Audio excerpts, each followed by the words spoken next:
Par une nuit sombre et calme, le palais royal de Naremagan Konaté est baigné dans une lumière dorée du coucher du soleil. Une tension palpable règne alors que Sundiata Keita, encore jeune et frêle, se prépare à quitter sa maison. Soutenu par sa mère, Sogolon Kedju, et quelques fidèles, il se déplace furtivement dans l'obscurité. Les bruits de pas discrets et le murmure du vent accompagnent leur départ. Sogolon murmure à son fils, « Mon fils, souviens-toi toujours de la prophétie. Un jour, tu reviendras pour régner. » Le groupe commence un périple long et périlleux à travers des déserts arides, des forêts denses et des montagnes escarpées.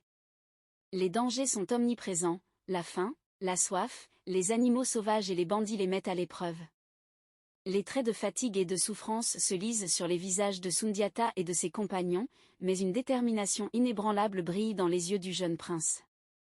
Chaque pas, chaque obstacle surmonté, le rend plus fort, plus résolu. Après des années d'exil, un nouveau jour se lève sur la savane africaine, symbolisant le début d'une nouvelle ère. Sundiata, maintenant un homme robuste et charismatique, se tient face à ses alliés chefs de tribu, princes et guerriers réunis dans une vaste clairière sous un grand baobab. Le murmure des discussions stratégiques et les cris de guerre en arrière-plan créent une atmosphère de préparation et de détermination. Frères et sœurs, l'heure est venue de libérer notre terre et de restaurer notre gloire. Ensemble, nous vaincrons, déclare Sundiata avec conviction. La scène change pour une vaste plaine, théâtre de la bataille de Kirina.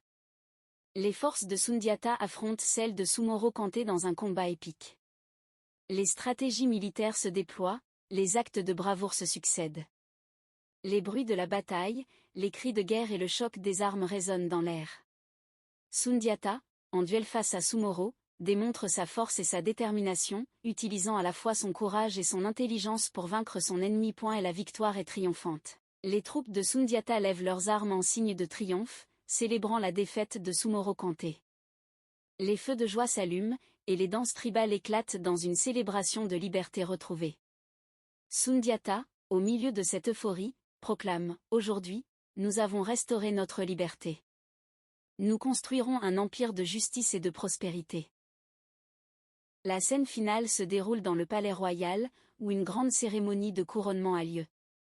Sundiata est couronné empereur du Mali, acclamé par les chefs de tribu et le peuple rassemblé. Les couleurs vibrantes des tenues traditionnelles et les décorations somptueuses rendent cette scène majestueuse. Une mélodie majestueuse accompagne ce moment solennel, marquant le début d'un nouveau règne. Ainsi commença le règne de Sundiata Keita, le lion du Mali, dont les échos de courage, de justice et de prospérité résonneront à travers les âges.